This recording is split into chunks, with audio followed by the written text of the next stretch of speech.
এমন সময় মেহমান নিয়ে আসছেন, আরে আপনার ঘরেও তো খাবার নাই, বাচ্চাটার অল্প একটু খাবার আছে, এটা ছাড়া আর কোনো খাবার নেই, করবো কি?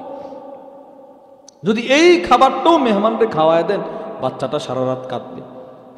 দেখেন প্রতিবেশীর হক কিভাবে বুঝছে। এবার স্বামী বিবিরে বলে কি জানেন, হাই তামাকি, বিবি যে খাবারটা আছে ওই খাবারটাই তুমি মেহমানের জন্য প্রস্তুত করো। সুবহানাল্লাহ বলেন। আচ্ছা এবার স্বামী যদি বাচ্চা যদি কাঁদে, নাকি বাচ্চাটা যেন না কাঁদে, বাচ্চাটাকে বুকের সাথে একটু জড়ায়া তুমি একটু হৃদয়ের ভালোবাসা দিয়া বাচ্চাটাকে ঘুম পাড়ায়া দাও। সুবহানাল্লাহ। বাচ্চাটাকে ঘুম পাড়ায়া দাও, মেহমানকে জন্য বাচ্চার খাবারটা প্রস্তুত করে দাও। যেমন স্বামী তেমন বিবি, হাইয়া তামাহা, বাচ্চার খাবারটা প্রস্তুত করলেন। ওয়ানাব্বামাত সিবিয়ানাহা, বাচ্চাটাকে ঘুম পাড়ায়া দিলেন। এবার স্বামী বলতে লাগলেন, বিবি যেহেতু বাচ্চার খাবার, এই খাবারটা তুমি আমারে দিবা না, শুধু পুরাটা খাবার মেহমানকে দিয়ে দিবা। তবে আমি যদি মেহমানের সাথে এক জায়গায় বসি, মেহমান আমাকেও পিরাপিরি করবে খাওয়ার জন্যে, একটা কাজ করবা, দুইটা প্লেট দিবা, একটা প্লেটে পোড়া খাবার দিবা আর একটা প্লেট খালি দিবা। খাবারের প্লেটটা মেহমানের সামনে দিবা আর খালি প্লেটটা তুমি আমার সামনে দিবা। সুবহানাল্লাহ বলেন। এবার বিবি বলতে লাগলো, স্বামী যদি মেহমান দেখে ফেলে, প্রদীপ থাকবে ঘরে। স্বামী বলতে লাগলো, বিবি খাবারটা দেওয়ার পূর্বে তুমি দাঁড়ায়া প্রদীপটা নিভায়া দিবা। সুবহানাল্লাহ। প্রদীপ কি করে দিবা? নিভায়া দিবা, তো ঘর অন্ধকার হয়ে যাবে। দুইটা প্লেট দিবা, আমারে খালি প্লেট দিবা, মেহমানরে দিবা খাবারের প্লেটটা। ঠিক আছে। এবার স্ত্রী খাবার প্রস্তুত করলো। হাদিসে পাকে আসছে, বুখারীর বর্ণনায় আসছে, সুম্মা কামাত, মহিলাটা দাঁড়াইলো, কাআন্নাহা তুসলিহু সিরাজাহা, এই একটা মনোভাব নিয়ে দাঁড়াইলো যে প্রদীপটা ঠিক করবে। ঠিক করার মনোভাব নিয়ে দাঁড়ায়া ফাআতহু, ফু দিয়ে প্রদীপটা নিভায়া দিল। সুবহানাল্লাহ বলেন। এবার পুরা ঘর অন্ধকার হয়ে গেল।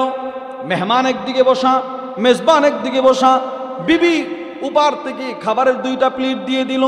স্বামী মেহমানের প্লেটের সামনে খাবারগুলো দিয়ে মেহমানকে খাওয়ায় দিল। আর স্বামী একটা খালি প্লেটে চপচপ করে আওয়াজ করলো অন্ধকারে। মেহমান মনে করতেছে মেজবানও খাইতেছে। মেহমান মনের আনন্দে পেট ভরে খেয়ে ফেললো। ফালাম্মা আসবাহা, পরের দিন যখন সকাল হয়ে গেল, গদা ইলা রাসূলিল্লাহি সাল্লাল্লাহু আলাইহি ওয়াসাল্লাম, দুজন নবীজির দরবারে চলে গেল। আল্লাহর রাসূল এবার মেজবান সাহাবীর দিকে মুস্কি মুস্কি হাসে আর বলে, দাহিকাল্লাহু মিন ফিআলিকুম আল-লাইলা, রে সাহাবী, গত রাতে তুই না খায় যে খাওয়ার ভান ধরলি, তুই যে তোর সন্তানটাকে খাবার খাওয়াস নাই, তুমি তোমার বিবিও যে খালি পেটে সারা রাত কাটায়া দিলা, আল্লাহ তাআলার কাছে তোমাদের আমলটা এতটাই পছন্দ হয়ে গেল, আল্লাহ তাআলা আরশ আজিম থেকে তোমাদেরকে দেখা মুস্কি মুস্কি হেসেছি। জাবির ইবনে আব্দুল্লাহ রাদিয়াল্লাহু তাআলা আনহুমা থেকে বর্ণিত, আল্লাহর রাসূল বলেন, মান ক্বালা সুবহানাল্লাহ, বলেন বলেন সুবহানাল্লাহ। নবীজি বলে, কেউ যদি একবার সুবহানাল্লাহ বলে, গরিসাত লাহু নাখলাতুন ফিল জান্নাহ, তার জন্যে সাথে সাথে জান্নাতে একটা গাছ লাগানো হয়ে যায়। এবার এই গাছটা কত বড়? বুখারী শরীফের 3251 নম্বর হাদিসের বর্ণনা।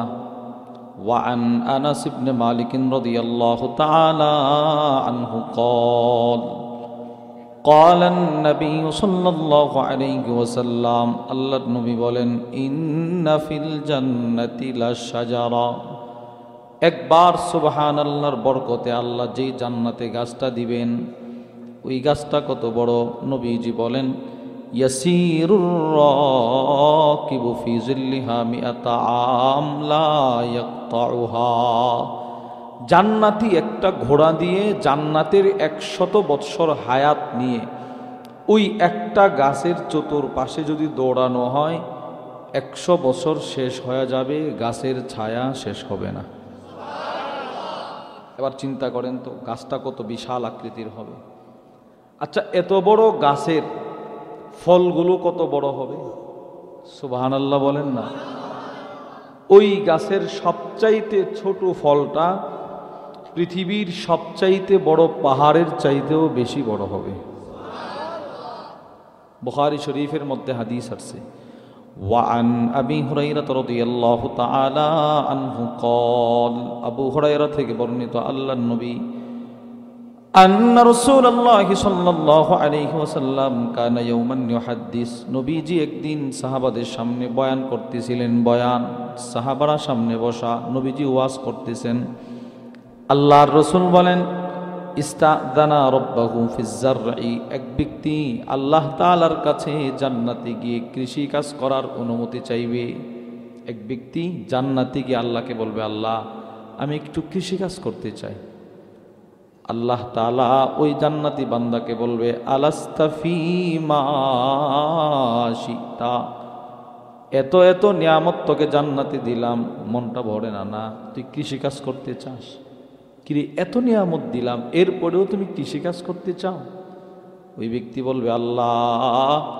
আমি পছন্দ করি একটি কৃষিকাজ দেন না একটু অনুমতি দেন না আল্লাহ ওই বান্দারে অনুমতি দিবে করো কৃষিকাজ করো ফাবাদারা ওই বান্দা অনুমতি পেয়ে একটা চারা বীজ জান্নাতের জমিনে লাগাবে একটা বীজ লাগাবে রসুল বলেন সেই বীজ লাগানোর পর এই বীজ থেকে একটা বিশাল আকৃতির গাছ হবে গাছটা কত বিশাল হবে 100 বছর দৌড়ালেও গাছের ছায়া শেষ হবে না এই গাছের ফুল হবে ফুল থেকে এক একটা ফল হবে ফাকানা আমসাল আল জিবাল পৃথিবীর সবচাইতে বৃহৎ যে পাহাড় ওই পাহাড়ের চাইতেও বেশি বড় হবে এই ফল কাটবে এই ফল জান্নাতি জান্নাতে আয়না খাবে নবীজি বলে এই বীজ লাগানোর পরে গাছ বড় হওয়া গাছ এত মোটা হওয়া গাছে ফুল আসা ফুল থেকে ফল হওয়া ফল বড় হওয়া ফল পাকা ফল খাওয়া এই সবগুলো একটা চোখের পলকের ভেতরে হয়ে যাবে চিন্তা করেন এই সব কিছু বানানেওয়ালা কে সবাই বলেন কে আল্লাহ সব একসাথে হয় একটা চোখের পলকের ভেতরে হয়ে যাবে ওই যে এক গাছ এটা আল্লাহ কাকে দিবেন যিনি দুনিয়াতে বলবে সুবহানাল্লাহ বলেন বলেন বলেন আবার বলেন সুবহানাল্লাহ শুধু কি গাছ দিবে নবী বলে না তিরমিজি শরীফের হাদিস ওয়ান আব্দুল্লাহ ইবনে উমর রাদিয়াল্লাহু তাআলা আনহুমা قال আব্দুল্লাহ ইবনে উমর বলে ক্বালা রাসূলুল্লাহ সাল্লাল্লাহু আলাইহি ওয়াসাল্লাম আল্লাহর নবী বলেন মা আলাল আরদি আহাদুন ইয়াকুল নবীজি বলেন জমিনের উপরে আমার কোন উম্মত যদি একবার বলে একবার সুবহানাল্লাহ বলেন না আলহামদুলিল্লাহ লা ইলাহা ইল্লাল্লাহ আল্লাহু আকবার আল্লাহর নবী বলেন এই চারটা শব্দ আমার কোন উম্মত যদি একবার বলে কুফিরত খতায়া তার তামাম জিন্দেগীর গুনাহগুলোকে ক্ষমা করা হয় এবার গুনাহ যদি সমুদ্রের ফেনা পরিমাণও হয় নবীজি বলে ওয়ালাউ কানাত মিথলা জাবাদিল বাহর সমুদ্রের ফেনা পরিমাণও যদি হয় ওই গুনাহগুলো আল্লাহ মাফ করে দিবে এই যে এতক্ষণ সুবহানাল্লাহ বললেন আপনাদের সুবহানাল্লাহ এই মুহূর্তে আপনাদের সুবহানাল্লাহ এই মুহূর্তে আরশে আজিমের চতুর্পাশে ডানা ঝাপটিয়ে উঠতেছে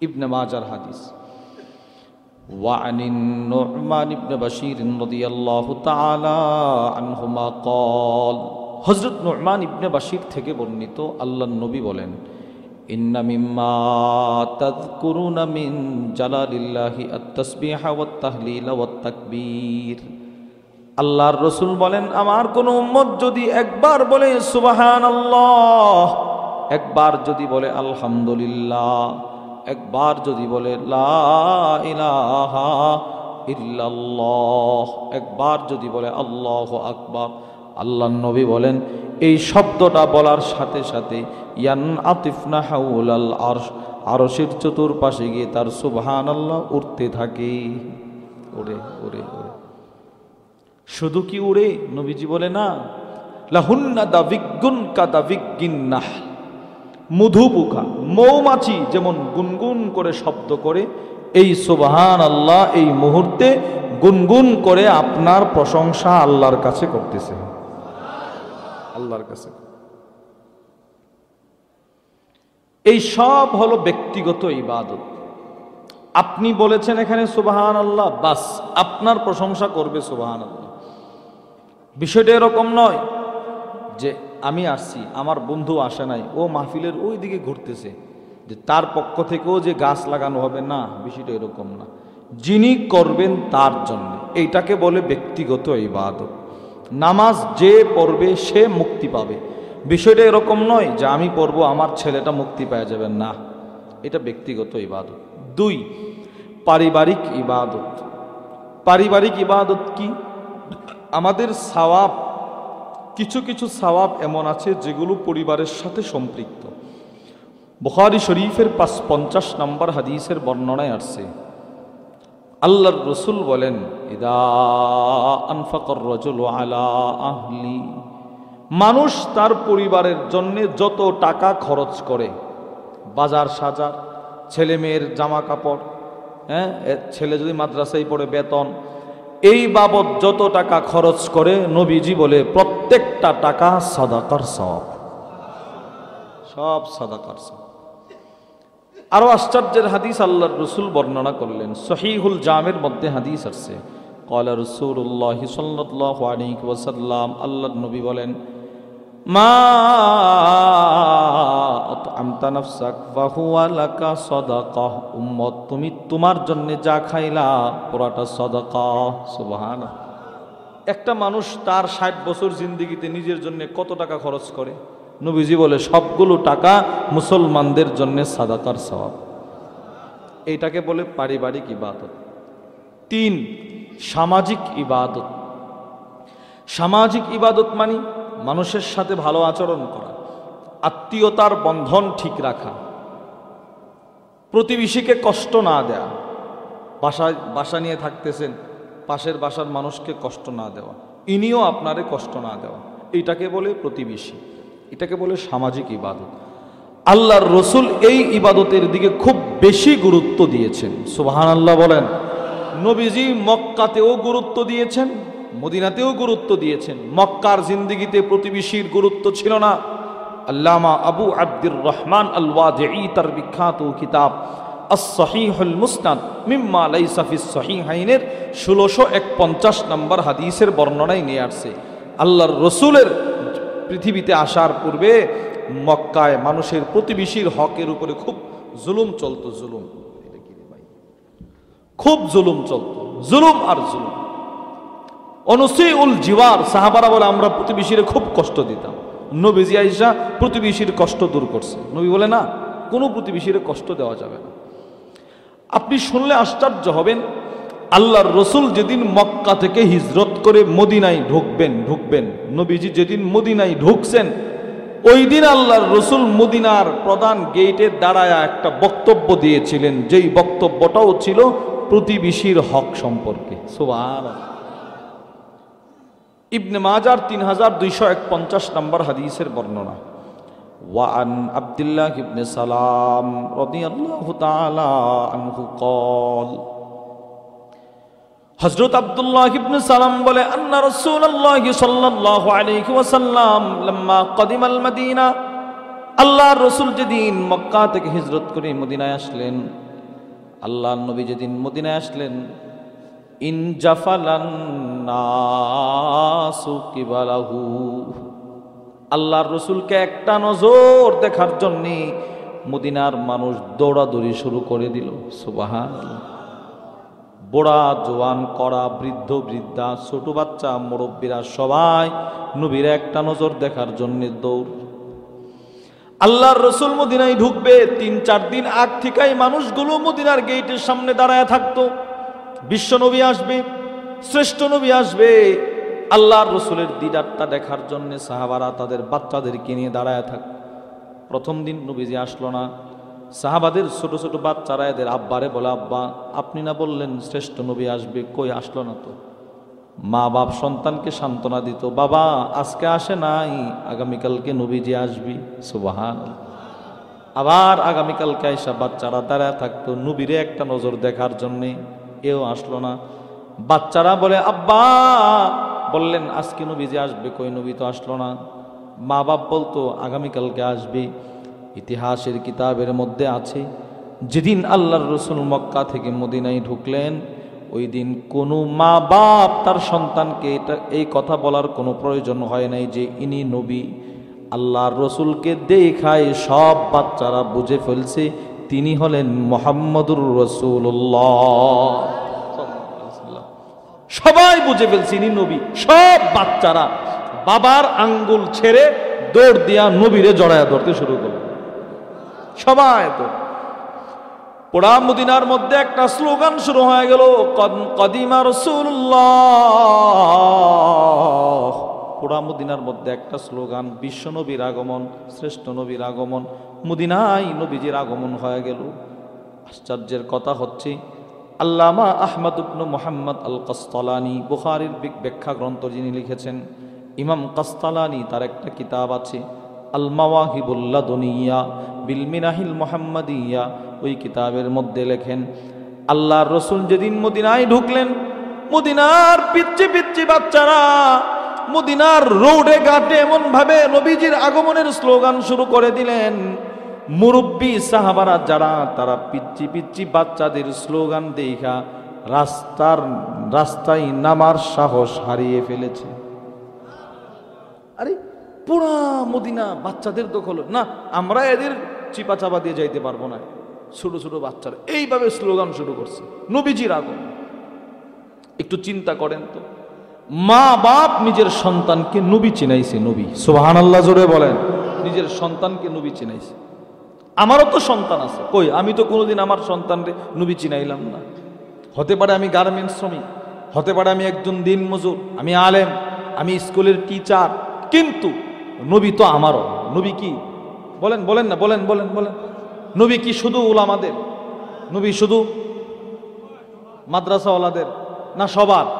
সবাই বলেন নবী, বলেন নবী আমার, বলেন আবার বলেন, জোরে বলেন, আরো জোরে বলেন, নবী আমার, বলেন আমার। আচ্ছা এবার আমার বাবারে আচ্ছা আপনার বাবা আপনার, এখন আপনার বাবারে কেউ গালি দিলে আপনার কেমন রাগ হবে? রাগ হবে কি হবে না বলেন?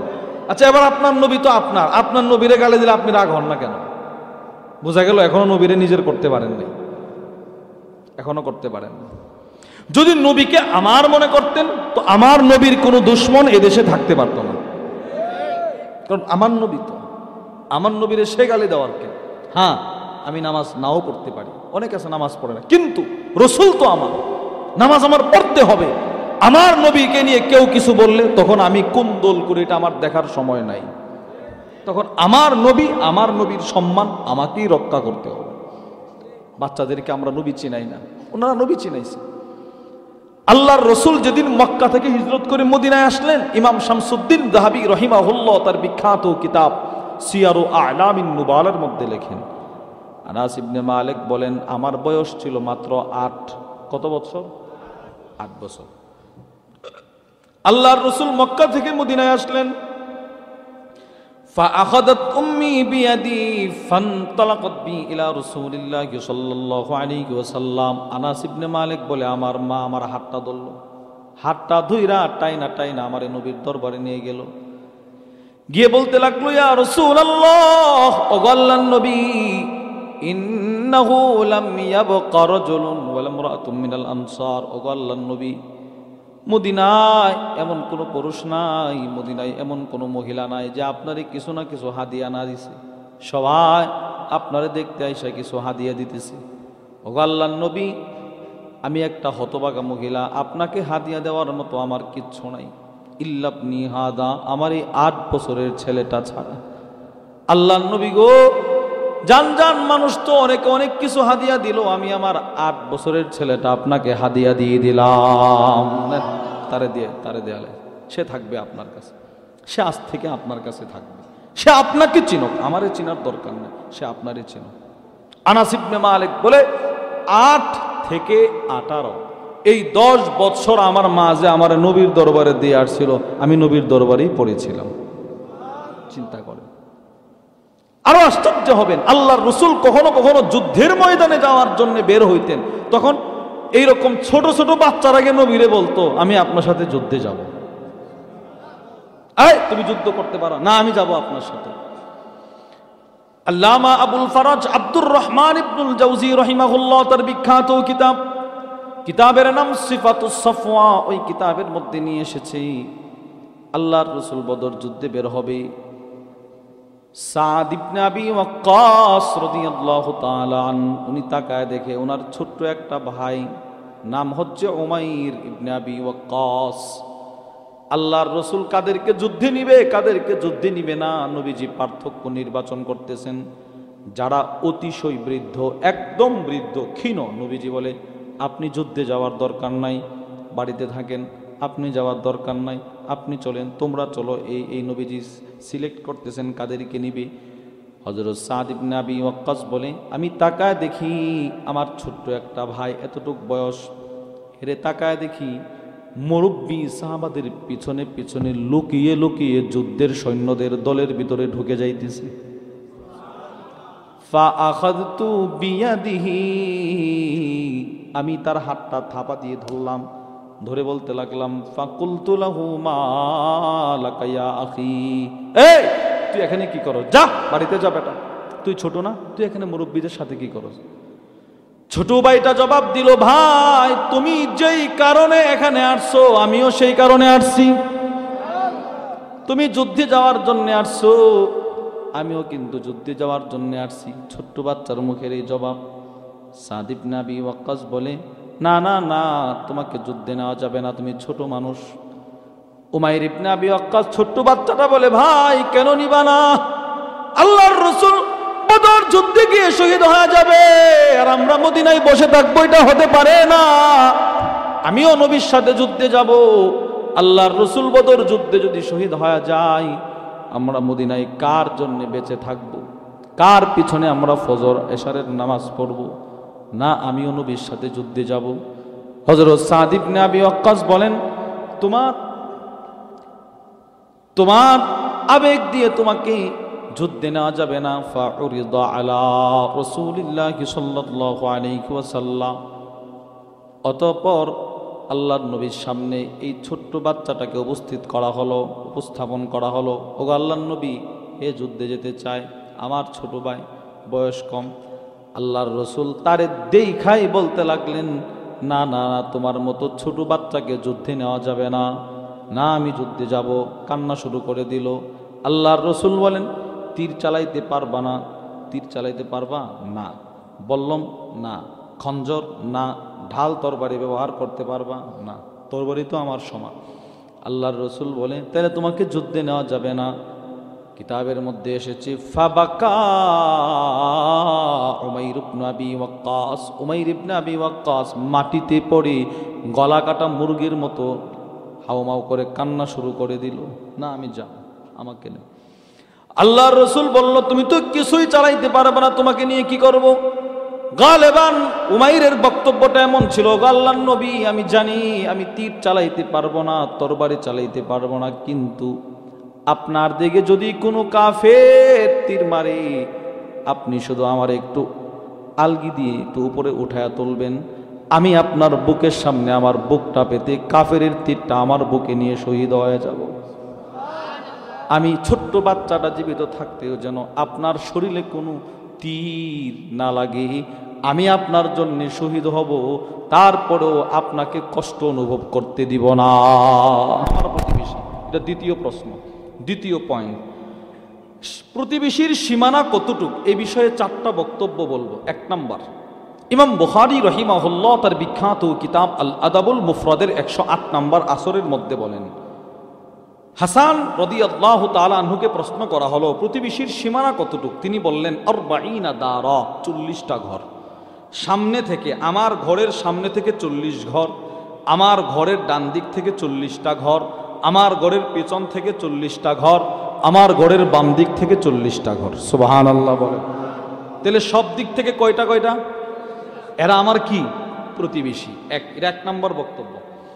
বক্তব্য নাম্বার 2, তাফসীর কুরতুবীর মধ্যে হযরত আলী ইবনে আবি তালিব রাদিয়াল্লাহু তাআলা আনহু থেকে বর্ণিত, তিনি বলেন, মান সামিআন নিদা ফাহুয়া জারুক। আপনি কথা ঘরে বসে কথা বললে আপনার কথাটা যতটা ঘরের মানুষ এই আপনার আওয়াজটা শুনতে পায়, এরা হচ্ছে আপনার প্রতিবেশী। ডান দিক থেকে যতটা ঘর, বাম দিক থেকে যতটা, সামনে পিছন থেকে যতটা, সবাই। তৃতীয় বক্তব্য, এটা আমার কাছে খুব পছন্দ হয়েছে, আপনারাও শুনলে আশা করি আপনাদেরও পছন্দ হবে। 3 নম্বর বক্তব্য, মান সাল্লা মাআকা সালাতাস সুবহি ফিল মসজিদ। যেই ব্যক্তি আপনার সাথে আপনার মহল্লার মসজিদে ফজরের নামাজ পড়বে, সে আপনার প্রতিবেশী। এখন সুবহানাল্লাহ জোরে বলেন। তাহলে অনেক প্রতিবেশী বাড়ছে না কমছে? আরে না, কমছে। ফজরের নামাজ কয়জন পড়তে পারে? 40 ঘরের মানুষ ফজর পড়তে পারে? বলেন না, পড়তে পারে? কি পরিমাণ কমছে বলেন তো। এটা সুন্দর একটা সংজ্ঞা। ফজরের নামাজ আপনার সাথে আপনার মসজিদে, আপনার মহল্লার মসজিদে যারা যারা পড়বে, সে আপনার প্রতিবেশী। 4, সমাজ যতটুক সীমানাকে প্রতিবেশী মনে করে, এটা প্রতিবেশী। এটা 4 নম্বর। যাই হোক, তাহলে প্রতিবেশী কাকে বলে এটাও বুঝলাম, প্রতিবেশীর সীমানা কতটুক এটাও বুঝলাম। এবার তৃতীয় পয়েন্ট ও সর্বশেষ পয়েন্ট, প্রতিবেশীর হক কি? প্রতিবেশীর হক কি? 1 নম্বর প্রতিবেশীর হক, প্রতিবেশীর ঘরে খাবার না থাকলে খোঁজ খবর নিয়ে তার খাবারের ব্যবস্থা করা। সুবহানাল্লাহ বলবেন না? এই পৃথিবীটা বড় আজব। আজকে আমার খাবারের অভাব নাই, আমার পাশের লোকটার খাবার নাই, কয়দিন পরে আবার আমি দেখবেন অভাবে আছি, ওর কি নাই? খাবার নাই। ওর খাবারের কোনো অভাব নাই। এরকম হয় কি হয় না বলেন? হয়। যেটা আমরা বলি সকালবেলার ধনীর তুই ফকির সন্ধ্যাবেলা, আছে ওই রকম। খাবারের সন্ধান করে করে এদের খাবারের ব্যবস্থা করা। বুখারীর মধ্যে আসছে, আল্লাহর রাসূল আবু যর গিফারিকে বলে, আবু যর, খাবার পাক করার সময় ঝোলটা একটু বেশি দিবা। কেন? তোমার পাশের বাড়ির লোকটার যদি তরকারির অভাব হয়, তুমি যেন তোমার প্রতিবেশীর একটু ঝোল দিয়ে হলেও মেহমানদারি করতে পারো। নবীজির ভিতরে এই সিফত ছিল। আল্লাহর রাসূল মানুষকে খুব মেহমানদারি করতেন, প্রতিবেশী মনে করে করে নবীজি খাওয়াইতেন। এজন্য অনেক সাহাবারা পেটের খিদা লাগে নবীর কাছে আসতো, নবীজিও প্রথমে নিজের ঘরে খাবারের জন্য খবর পাঠাইতেন। সুবহানাল্লাহ। বুখারীর মধ্যে হাদিস আছে, আন্না রাজুলান আতান নবী সাল্লাল্লাহু আলাইহি ওয়াসাল্লাম, একজন অসহায় মানুষ নবীর দরবারে আসলো। ফাকালা ইয়া রাসূলুল্লাহ আসাবানিল জাহাদ, এসে বলতে লাগলো, আল্লাহর নবী, আমার পেটে খিদা, 3 দিন যাবত পেটে খাবার নাই, খাবারের ব্যবস্থা করেন।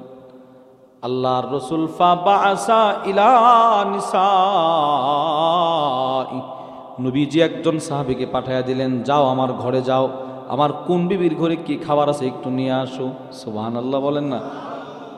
সাহাবারা কিন্তু বসা, রাসূল ইচ্ছা করলে পারতেন না, এই কে আসো তোমাদের মধ্যে, এটার এর মেহমানদারি করবা, পারতো কিনা বলেন? নবীজিটা করতে পারতো কিনা?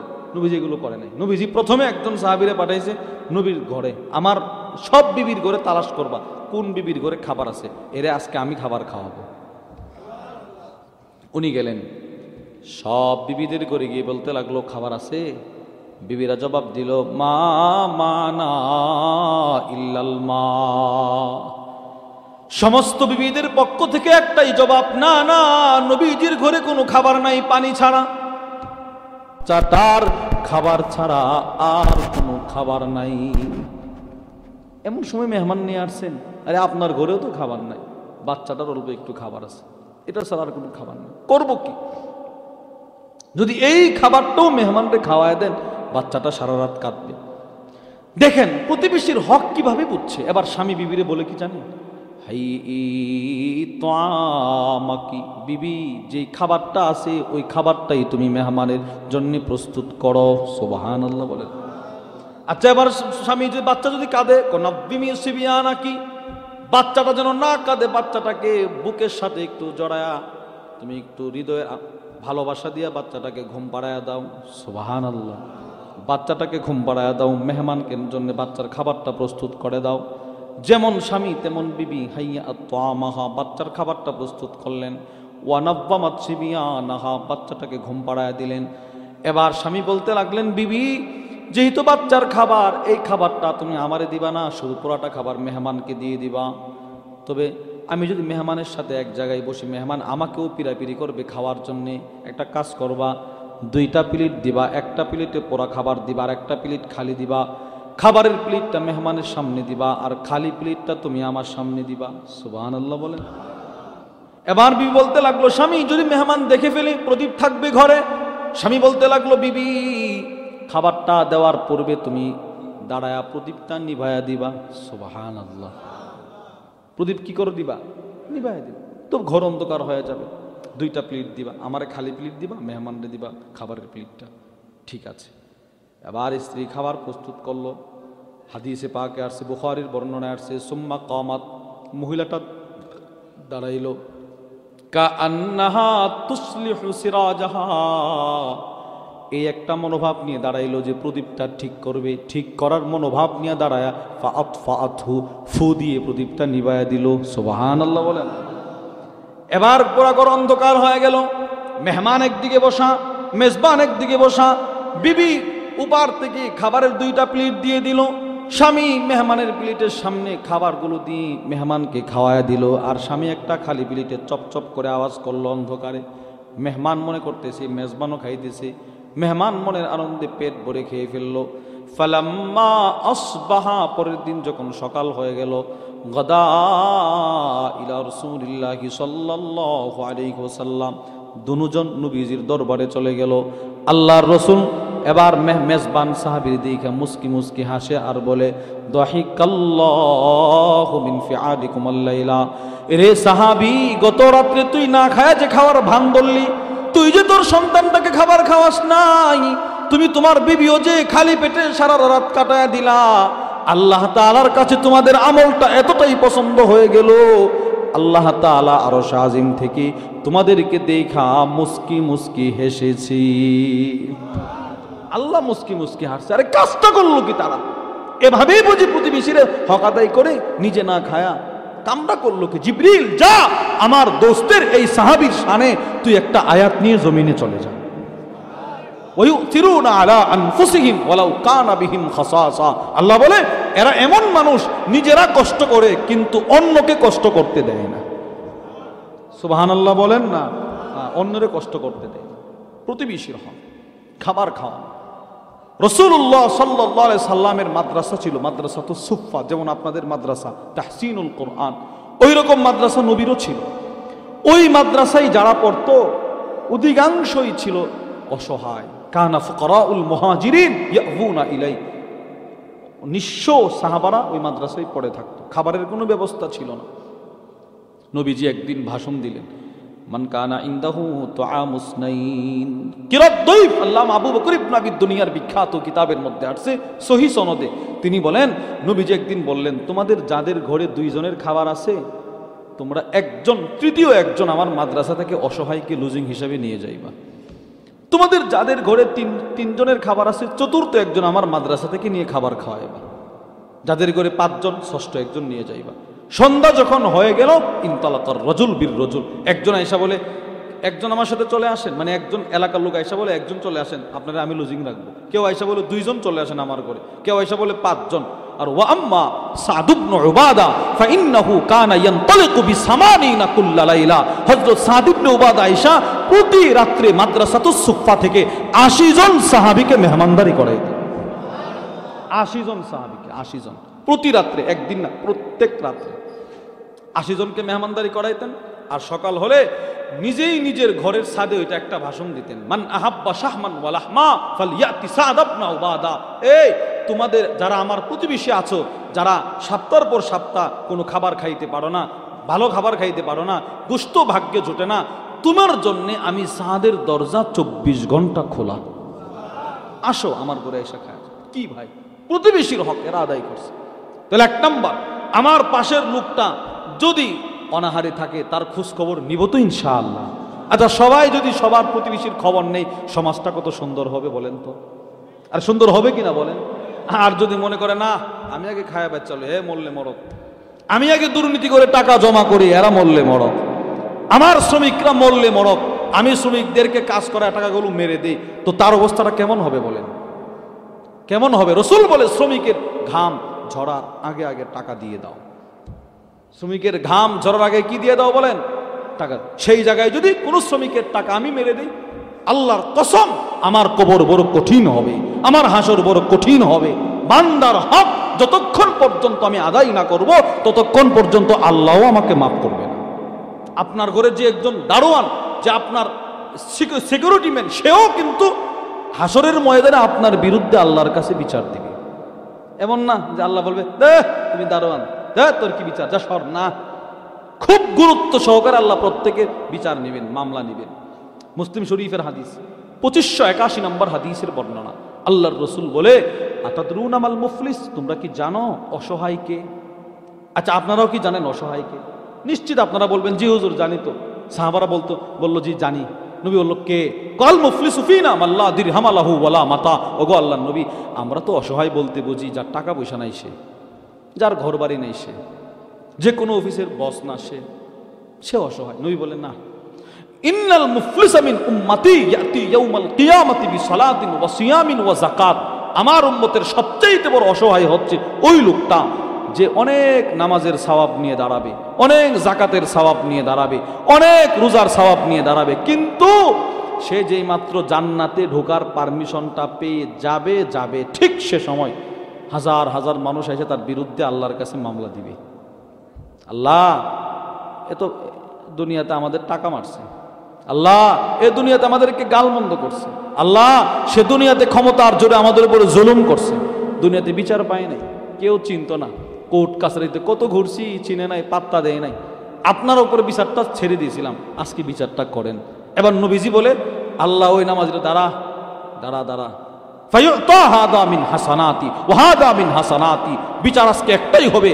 রসুল বলেন আল্লাহ তাআলা ওই নামাজির নামাজগুলো দুনিয়াতে সে যাদের উপরে জুলুম করেছে, যেই প্রতিবেশীকে কষ্ট দিয়েছে, এদেরকে আল্লাহ বন্টন করে দিয়ে দিবে।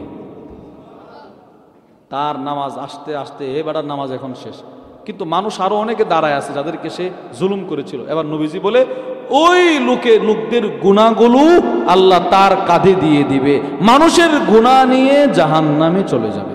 নাউজুবিল্লাহ বলেন। খুব সতর্ক, প্রতিবেশীর কষ্ট না দেওয়া।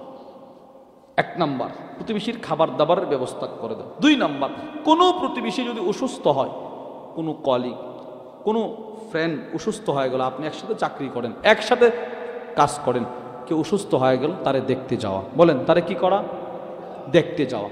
দেখতে গেলে কি লাভ? মুসলিম শরীফের হাদিস, আল্লাহর রসুল বলেন, তিরমিজির মধ্যেও হাদিসটা আসছে, নবীজি বলেন, মান আদামিনকুম মারিদাহ, তোমাদের মধ্যে কেউ যদি কোনো অসুস্থ ব্যক্তিরে দেখতে যায়, নাদা মুনাত, একজন ফেরেশতা আকাশে ঘোষণা করে। কি ঘোষণা করে জানেন? তুইবতা ওয়া তাবাওয়াতা মিনাল জান্নাতি মানজিলা।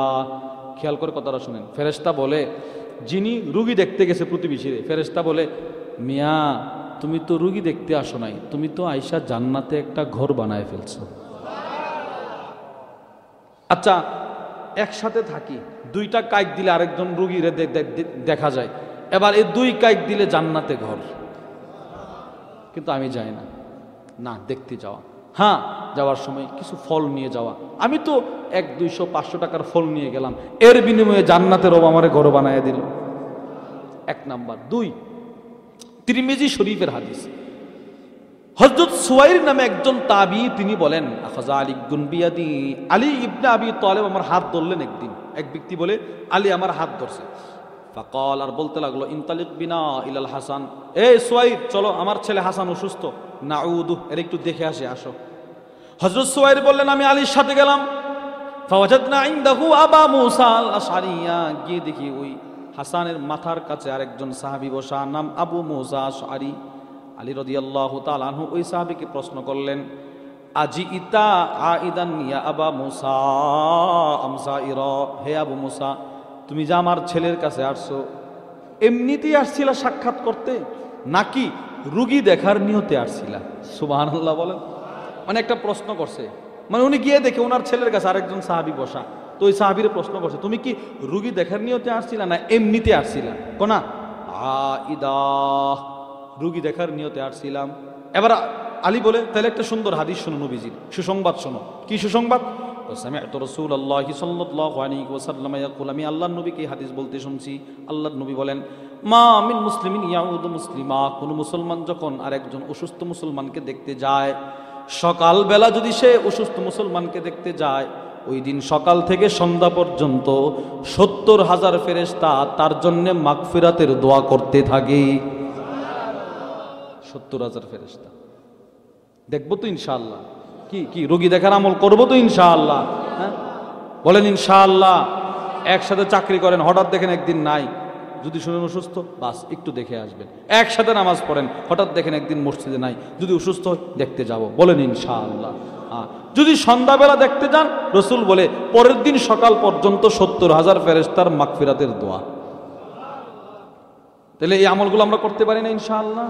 জুলুম করব না, প্রতিবেশীর উপরে জুলুম করব না, পাশে যিনি থাকেন তার উপরে জুলুম করব না। ভাই জুলুম আমি কয়দিন করব? আমার যতদিন ক্ষমতা থাকবে ততদিন। এরপরে এর শাস্তিটা আমার কয়দিন ভোগ করতে হবে? রব যতদিন থাকবে ততদিন। একজন ব্যক্তি যদি আরেকজনের জুলুম করে, এক বিগত জায়গাও জোর করে নিয়ে যায়, নবীজি বলে যে এক বিগত জায়গা জোর করে নিবে, হাসরের ময়দানে আল্লাহ 7টা জমিন রে একটা মালা বানায় তার গলায় ঝুলাইয়া দিবে। চিন্তা করেন। এজন্য আমরা এই বিষয়ে সতর্ক থাকবো, বলেন ইনশাআল্লাহ। তাহলে আমরা এই আলোচনা দ্বারা কি বুঝলাম? মানুষের জিন্দিগিতে ইবাদত কই প্রকার? 3 প্রকার। বলেন কই প্রকার? এক, ব্যক্তিগত ইবাদত, নামাজ, রোজা, হজ, যাকাত, সুবহানাল্লাহ, জিকির, এগুলো আমার ব্যক্তিগত ইবাদত। 2, পারিবারিক ইবাদত, পরিবারের সাথে ভালো আচরণ করা, বিবির সাথে ভালো আচরণ করা, বিবিকে পর্দার ভিতরে রাখা, মেয়েকে পর্দার ভিতরে রাখা, মেয়ে ছেলেকে দিন শেখানো, ছেলে মেয়েকে কি শেখানো ভাই? দিন। আমি শিখতে পারি নাই, আফসোস, শিখার চেষ্টা করা, কিন্তু আমার ছেলেটা যেন বদ্দিন না হয়, দিন থেকে যেন দূরে না থাকে। সহি দিন যেখানে শেখানো হয় ওখানে ভর্তি করানো। ওখানে কি করানো বলেন? ভর্তি করানো। আমাদের এই মাদ্রাসা সহি দিন শেখানো হয়, ছেলেটাকে এখানে ভর্তি করবেন, মেয়েটাকে এখানে দিবেন। যদি তার ভিতরে দিন চলে আসে, আল্লাহ রসুল বলেন, কেউ যদি একটা মেয়েকে পরিপূর্ণ দিনের ভিতরে আইনা বিবাহ দিতে পারে, ওই মেয়ের বাপ আর আমি নবী জান্নাতে এরকম কাছাকাছি থাকবো, এরকম কাছাকাছি। পারিবারিক ইবাদত। 3, সামাজিক ইবাদত, মানুষের সাথে ভালো আচরণ করা। ভাই মানুষের সাথে সর্বাত্মক ভালো আচরণ করার চেষ্টা করা। আপনি মরে গেলে মানুষটা যেন বলে, না এই লোকটা খুব ভালো ছিল রে, খুব মহব্বত করত। যদি আপনার কথা স্মরণ করে তার চোখ দিয়ে 2টা চোখের ফুটা পানি পড়ে যায়, হতে পারে এর উসিলে আল্লাহ আপনাদের মাফও করে দিতে পারে। আল্লাহ আমাদের সকলকে যে কথাগুলো বললাম, সেই কথাগুলোর উপর আমাকে আপনাকে সকলকে আমল করার তৌফিক দান করেন।